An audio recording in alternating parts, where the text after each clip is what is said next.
Good morning, students. I am Shahi sir with your economics classes.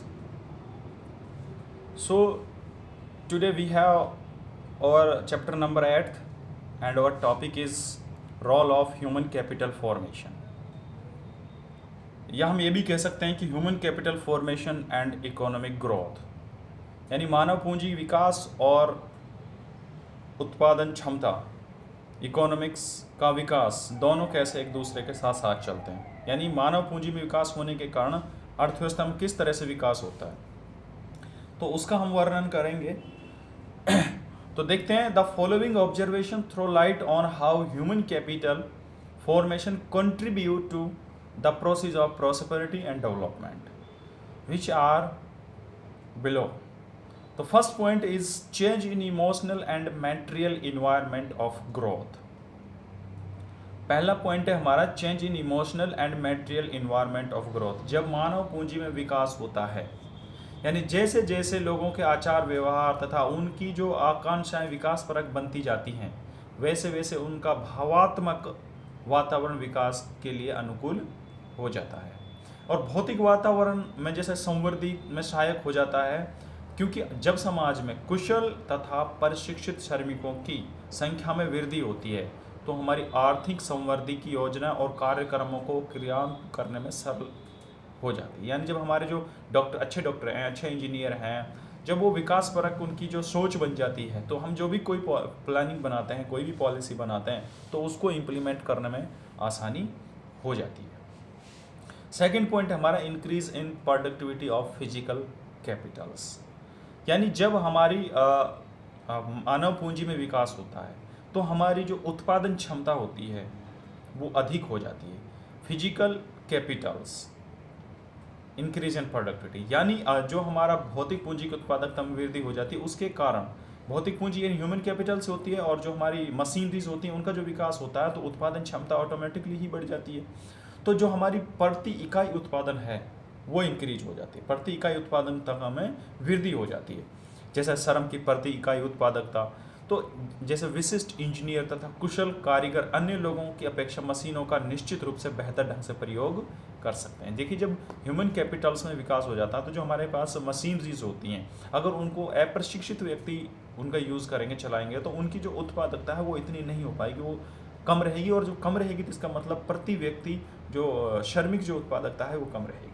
लेकिन अगर capital formation है हमारे पास, यानी अच्छे इंजीनियर हैं, कुशल कारीगर हैं, तो उस मशीन का बेहतर तरीके से प्रयोग कर सकते हैं, जिससे हमारी जो उत्पादकता है वो तो बढ़ेगी बढ़ेगी, जो कुल उत्पादकता है वो तो बढ़ेगी बढ़ेगी, पर उसके साथ साथ जो प्रति श्रमिक उत्पादकता होती है उसमें भी वृद्धि होती है। तीसरा हमारा इनोवेटिव स्किल, यानी कौशलता में नवीनता। मानव पूंजी निर्माण कौशलता में नवीनता लाने में सहायक होती है। यह परिवर्तन संवर्धित तथा विकास का अंडर करंट होता है, यानी अंत धारा होता है। कुशल तथा प्रशिक्षित व्यक्तियों की संख्या जितनी अधिक होगी, उत्पादक क्षेत्र तथा अन्य आर्थिक क्रियाओं में अभिनव परिवर्तन की संभावना उतनी ही अधिक होती है। देखिए, जो प्रशिक्षित होते हैं ना, वो कुछ ना कुछ नए आविष्कार करते रहते हैं, कुछ ना कुछ समथिंग जो है नया करने की सोचते हैं, ताकि उत्पादकता में और ज़्यादा अधिक वृद्धि, यानी उनकी मेंटेबिलिटी ऐसे बन जाती है कि हमें और कुछ करना है, और कुछ करना है, थोड़ा इससे हटके करना, थोड़ा और उत्पादकता बढ़ाना है। फिर हमारा फोर्थ पॉइंट आ जाता है हमारा higher rate of participations and equality, यानी समानता तथा सहभागिता की ऊंची दर प्राप्त कर लेते हैं हम। श्रम बल्कि उत्पादन क्षमता में वृद्धि करके मानव पूंजी निर्माण अधिक रोजगार को प्रेरित करता है। ये सहभागिता की दर में वृद्धि करती है, यानी सहभागिता की दर में वृद्धि करती है। सहभागिता की दर जितनी अधिक होगी, ऊंची होगी, समाज में आर्थिक तथा सामाजिक समानता का अंश भी उतना ही अधिक होगा। तो इस तरह से इसका एक सर्कल चल जाता है। ह्यूमन कैपिटल्स फॉर्मेशन के कारण उत्पादकता बढ़ती है, उत्पादकता बढ़ती है तो प्रति व्यक्ति इनकम बढ़ती है, प्रति व्यक्ति इनकम बढ़ती है तो उनका लिविंग स्टैंडर्ड और अप हो जाता है, क्योंकि परचेजिंग पावर बढ़ती है, और परचेजिंग पावर जब बढ़ती है तो वो अधिक डिमांड को क्रिएट करती है। अधिक डिमांड, बढ़ी हुई डिमांड को पूरा करने के लिए अधिक रोज़गार की ज़रूरत होती है, तो और ज़्यादा लोगों को रोज़गार मिलता है। इस तरह से एक तरह का सर्कुलेशन चल जाता है। ये तो था हमारा role of human capital formation. अब हमारा आगे आ जाता है problem facing human capitals formation in India. Bharat के अंदर जो ह्यूमन कैपिटल फॉर्मेशन है उसमें क्या क्या दिक्कतें आती हैं, तो कौन कौन सी दिक्कतें आती हैं उनका हम वर्णन करेंगे वन बाय वन। तो human capital formation faces some problems which mention below, जिनका वर्णन इस प्रकार है। तो पहला पॉइंट है हमारा rising population. No doubt rising population यानी हमारी जो उत्पादक क्षमता बढ़ी हुई उत्पादन है उसको हमारी बढ़ी हुई जनसंख्या के कारण वो ओल्ड और वापस कम हो जाती है। जैसे मैंने आपको पॉवर्टी के अंदर एक टॉपिक का डिस्कशन किया था, अगर आपको याद है, कि हमारी जो जीडीपी ग्रोथ थी ड्यूरिंग द 5 ईयर प्लान वो 5% थी, बट हमारी जो पॉपुलेशन ग्रोथ थी वो 3% थी। तो कितना बच गया? 2% की वृद्धि हो रही थी। तो सेम है।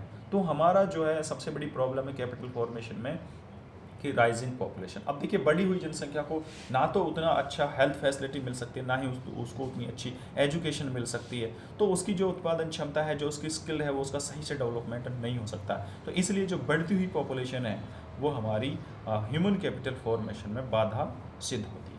सेकेंड पॉइंट है ब्रेन ड्रेन। बेटा ये बहुत इंपॉर्टेंट है, ब्रेन ड्रेन। ब्रेन ड्रेन को हिंदी में बोलते हैं प्रतिभा पलायन। ये सबसे बड़ा नुकसान देती है, और ख़ास तौर पर इंडिया के लिए तो ये अलग से पॉइंट पूछ लेता है, एग्जाम में उठाता है इसको, ब्रेन ड्रेन क्या होता है। एक्चुअल में ब्रेन ड्रेन होता है कि आप पढ़े लिखे यहाँ हो और आप नौकरी सेवा कर रहे हो दूसरे देश में जाकर अच्छे पैसों के चक्कर में, ठीक है, उसको ब्रेन ड्रेन बोलते हैं। यानी आपको यहीं पाला, यहीं पढ़ाया, यहीं से आपने इंजीनियरिंग की। अब जब आपकी देश को ज़रूरत पड़ी थी कि भाई अब आप यहाँ उसको अपनी जो स्किल्ड आपने प्राप्त की है उसको अब इस यूटिलाइजेशन करके यहाँ की उत्पादन क्षमता को बढ़ाएंगे, तो आप पैसों के चक्कर में अमेरिका चले गए किसी का। अब अमेरिका के लिए अपनी सर्विसें दे रहे हैं, जो आपके अंदर क्वालिटी थी उस क्वालिटी का यूज़ कौन कर रहा है? अमेरिका कर रहा है। तो इसको हम प्रतिभा पलायन बोलते हैं। ये बहुत बड़ा नुकसान हो जाता है। ये हमारी कैपिटल फॉर्मेशन में सबसे बड़ी प्रॉब्लम होती है कि हम इन्वेस्ट हम करते हैं उसके ऊपर, ठीक है, बहुत कितना दिनों से हम इन्वेस्टमेंट कर रहे थे, हमने अपने संसाधन लगाए थे, लेकिन जब उसकी ज़रूरत पड़ी वो पैसे के चक्कर में दूसरे देश में चले। तो हमें इसको रोकना ज़रूरी होता है। प्रतिभा प्लान, इसको ब्रेन ड्रेन बोलते हैं, ठीक है। उसके बाद है हमारा deficient man power planning. Deficient man power planning का मतलब होता है कि जो हमारी मैन पावर है वो सही में स्किल्ड नहीं है, उत्पादन क्षमता उनकी इतनी नहीं है, और एक्युशल है, उसको पूरी प्रॉपर रूप में उसको ट्रेनिंग नहीं दी जाती है। फिर हमारा अगला पॉइंट आता है insufficient on the job training in programming sector. That's very important point also, कि जो हमारी जब हम जॉब करते हैं तो हमें अकॉर्डिंग टू सर्कमस्टेंसेस हमें जो है ऑन द जॉब ट्रेनिंग नहीं दी जाती, जबकि देनी चाहिए, क्योंकि हाँ टाइम जो है बहुत फास्टली चेंज होता है और नई नई हमारे सामने मशीन भी आ जाती है, नई नई सर्कमस्टेंसेस होती हैं। तो अकॉर्डिंग टू द सर्कमस्टेंसेस हमें जो है ट्रेंड होना चाहिए, तो वो नहीं होती है यहाँ पर, इसलिए ये बहुत बड़ी प्रॉब्लम है।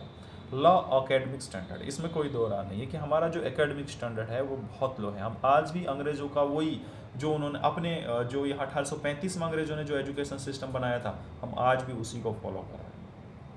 हम बाबूजी बनना चाहते हैं, हाथ से काम करना नहीं चाहते, यानी लेबर इंटेंसिव तो है ही नहीं हमारे अंदर, ठीक है। हम ये चाहते हैं कि बस हमें ऑफिस में जॉब मिल जाए। उन्होंने इसलिए यही एजुकेशन डेवलप की थी अंग्रेज़ों ने। उनका मतलब ये था कि हमें क्लर्क मिल जाए और हमारे कंपनियों में वो काम करें और वो हमारे भगत बन जाएं, जैसा आजकल हैं। तो भगत बन जाएंगे तो जब जो लोग सच्ची बात कहेंगे, विद्रोह करेंगे, उनका वो साथ नहीं देंगे, हमारी चापलूसी करेंगे। वही सेम प्रोसीजर आज हमारी जो एजुकेशन सिस्टम है, एक ग्रेजुएट अपने आप को बहुत बड़ा वो समझ लेता है, वो हाथ से काम नहीं कर सकता। एक अच्छा इंजीनियर वो अपनी दुकान नहीं खोल सकता हार्डवेयर की, वो जॉब करना चाहेगा।